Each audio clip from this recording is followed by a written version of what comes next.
Hola, ¿qué tal? Me llamo Gerard Martí, soy psicólogo, coach y counselor y hoy te vengo a hablar de cómo superar los miedos, la ansiedad y el estrés.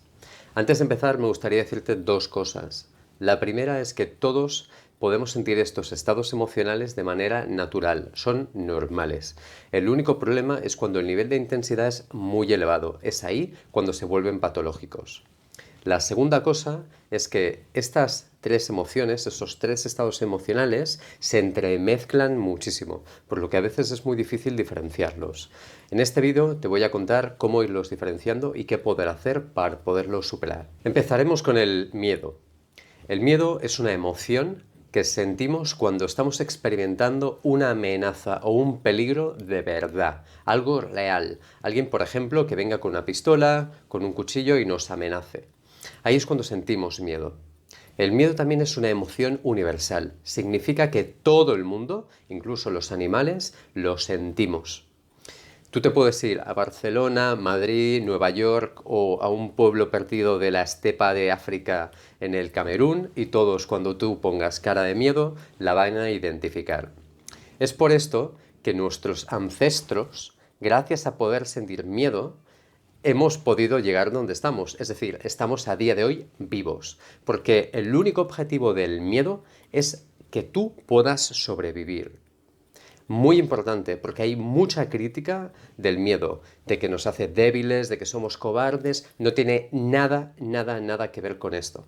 El miedo es fundamental poderlo sentir, porque gracias a esto, lo que hace nuestro cuerpo al experimentar esta emoción es ser más veloces, más potentes, más capaces de superar las adversidades, siempre que estén en un nivel que pueda ser gestionable. Cuando ese nivel es muy alto y nos sobrecoge, es cuando el miedo se vuelve patológico.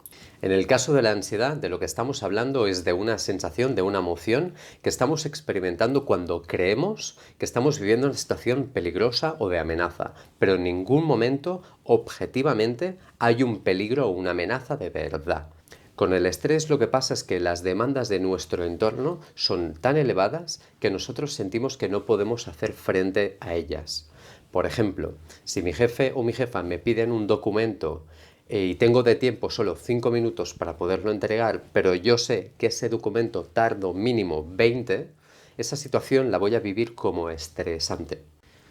Estos tres estados emocionales tienen unas características en común que vamos a dividir en cognitivos, es decir, nuestros pensamientos, la parte fisiológica, cómo nuestro cuerpo está reaccionando, y la parte conductual de nuestra conducta, lo que hacemos. En el aspecto cognitivo, todos estos tres estados emocionales tienden muchísima tendencia a ir a pensamientos muy negativos. A mayor intensidad emocional, cuanta más emoción sintamos, más pensamiento negativo y más extremo va a ser. Lo que nos pasa también es que la atención, cuando estamos prestando atención a la situación, esta sensación nos está absorbiendo. En ese momento solo vivimos esa intensidad emocional. Es muy difícil cambiar, desenfocar, poner la atención en otro sitio. A nivel fisiológico, lo que le pasa a nuestro cuerpo es que tiene palpitaciones, la respiración es mucho más deprisa, sudamos mucho más, perdemos el apetito, nos cuesta mucho más dormir por las noches porque tenemos pesadilla, insomnio, etc. Y a nivel conductual, lo que podemos hacer son dos cosas: enfrentar la situación o irnos de la situación. Si nos vamos a la situación, lo típico que hacemos es lo que se llama el autoengaño. Es decir, explicarnos, darnos una explicación de por qué no estamos haciendo algo que sabemos que tenemos que hacer. Esto inicialmente nos da una sensación de liberación, como que la intensidad emocional disminuye si yo no enfrento el miedo, o si yo no enfrento la ansiedad, o si yo no enfrento la tensión. El hecho es que esto lo único que nos está generando es que estos tres estados emocionales aumenten de intensidad una barbaridad y que la próxima vez que nos pase, porque nos va a volver a pasar, tengamos menos probabilidades de enfrentarlos de manera eficaz. En cambio, si aprendemos estrategias de enfrentamiento, y para eso necesitamos un psicólogo o una psicóloga que nos ayuden, que nos den las herramientas que necesitamos nosotros a nivel concreto, podemos hacer frente a ello. Por lo tanto, nuestro pensamiento sobre nosotros mismos va a cambiar, porque nos veremos más capaces, más valientes y con más opciones de enfrentar las diferentes situaciones que encontremos en la vida. Si eso no lo hacemos así, nos sentiremos más cobardes, más débiles y con mayores dificultades. Por lo tanto, iremos disminuyendo nuestra propia autoestima. Ahora empezaremos la parte práctica y, como quizás has deducido ya, la haremos de manera conjunta. Es importante que sepas que las técnicas que yo te voy a enseñar son unas concretas de una gran variedad que hay. La otra cosa que es importante que sepas y es que tiene que haber un protocolo, es decir, que no podemos utilizar cualquier técnica en cualquier momento. Todas y cada una de ellas tienen un sentido y un momento. Es por esto que nos ayudan. Si no, lo único que vamos a hacer es desperdiciar esas técnicas sin que tengan el efecto que nosotros queremos. El primer paso que vamos a seguir va a ser el autoconocimiento, es decir, prestar atención a nuestro cuerpo y a nuestras sensaciones físicas. Una de las preguntas que nos podemos hacer es: ¿dónde noto yo esas sensaciones físicas que no me gustan? ¿Cuál es su intensidad de 0 a 10? ¿Cómo son? ¿Tienen alguna descripción? ¿Son punzantes? ¿Son opresivas? ¿Cómo son? Poderlas ir conociendo tratando de no juzgarlas será una de las cosas que más nos va a ayudar, principalmente porque cuando no queremos experimentar una sensación, automáticamente esa sensación aumenta de intensidad. Es exactamente lo mismo que con los niños pequeños cuando quieren nuestra atención y no se la damos. La mayoría de ellos lo que hacen es empezar a gritar más para que nosotros les podamos prestar atención. Nuestro cuerpo funciona igual. Por lo tanto, acuérdate, observa tu cuerpo, analiza cómo es, trata de no juzgar y conócelo mejor. Una de las técnicas más efectivas para poder lograr esto es la meditación. Pero antes déjame que te aclare una cosa. La meditación no es dejar la mente en blanco. La meditación es centrar la atención en un punto. Y cada una de las veces que por los pensamientos, por el oído, por lo que sea, nos distraemos y nos vamos a otro mundo, volver nuestra atención a ese punto. Ese punto puede ser tranquilamente, si tú quieres, la respiración o una vela a una distancia que te sea fácil de observar. La idea es esa, centrar la atención y dejar que tu mente vaya apareciendo.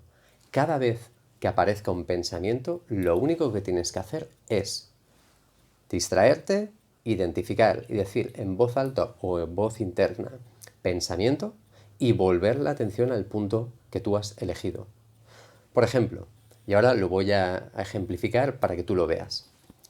Cierro los ojos y lo que hago es prestar atención a mi respiración, es decir, las sensaciones físicas de cuando el aire entra por la nariz y cuando sale por la nariz.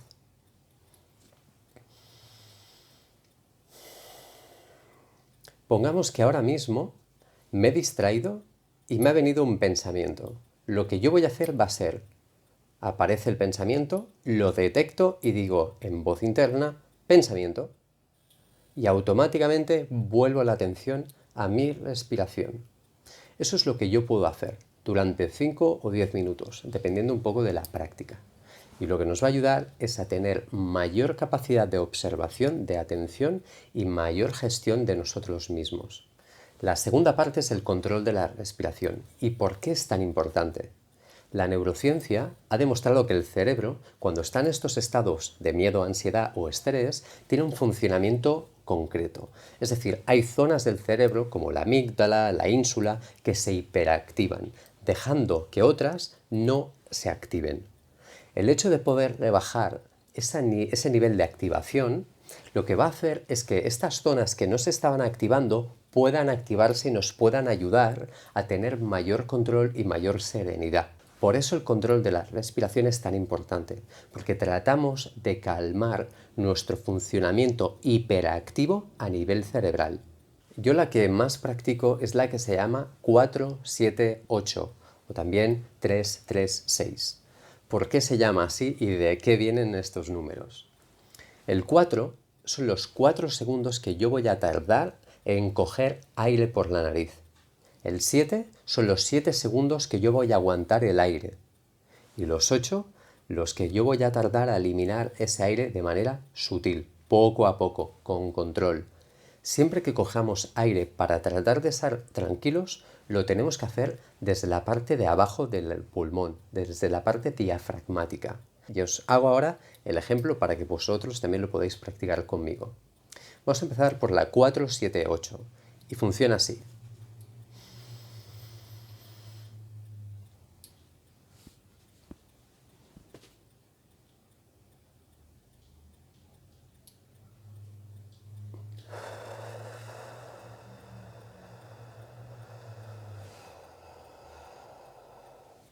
Cuantas más veces lo podamos ir practicando a lo largo de los días, más práctica tendremos a volver a estar en un estado de calma. Una vez hemos conseguido estar más tranquilos, que no significa haber eliminado por completo las sensaciones desagradables de nuestro cuerpo, vamos a empezar la fase 3. Y esa fase 3 es la que nos va a llevar a enfrentar el miedo, la ansiedad y el estrés. Para poderlo hacer disponemos de muchísimas técnicas, pero es necesario que el psicólogo o la psicóloga con la que estemos trabajando nos pueda decir exactamente cuáles son las técnicas que nosotros necesitamos para poder enfrentar de manera eficaz esas dificultades. Te avanzo que hay muchas actividades que tú puedes hacer para poder llegar al momento de enfrentar estas dificultades con la mayor calma y tranquilidad posible. Una de ellas, como ya sabrás, es hacer deporte. La otra es hacernos automasajes en las zonas que nosotros notamos tensas. Eso nos ayuda a poder tener mayor conciencia corporal y a eliminar ese exceso de tensión que sentimos. Otras son las técnicas de relajación, por ejemplo, el Nidra Yoga. O técnicas de respiración, como decíamos, siempre respirando desde el abdomen, desde el diafragma. La meditación también puede ser otra técnica que nos ayude a enfocarnos y estar más concentrados. Una vez hemos practicado todas estas actividades y técnicas, lo que vamos a hacer es ir de manera progresiva haciendo lo que se llama la desensibilización sistemática, es decir, ir progresivamente enfrentando situaciones que nos den miedo, ansiedad o estrés cada vez con una intensidad mayor. No nos vamos a precipitar. Lo que vamos a conseguir es que en cada una de estas fases tú puedas sentir que la situación la estás gestionando. Jamás podemos ir a situaciones de mayor intensidad cuando previamente no hemos podido enfrentar con garantías la situación en sí. Lo que es muy normal es que cuando vayamos a enfrentar estas situaciones, la sensación de inestabilidad emocional aumente. Eso es completamente normal y no pasa nada. Nos vamos a familiarizar con estas sensaciones para poderlas gestionar de manera más adecuada. Cuanto más podamos practicar, más nos van a salir y por lo tanto más eficaces y mayor confianza vamos a ir obteniendo. Antes de despedirme, me gustaría deciros que si os ha gustado el vídeo y queréis más información, me podéis seguir tanto en Facebook, Instagram como en YouTube con el nombre Eficacia Psicológica. Si tenéis cualquier petición, contactar conmigo y yo la voy a tener en cuenta para vídeos posteriores. Que tengáis un buen día.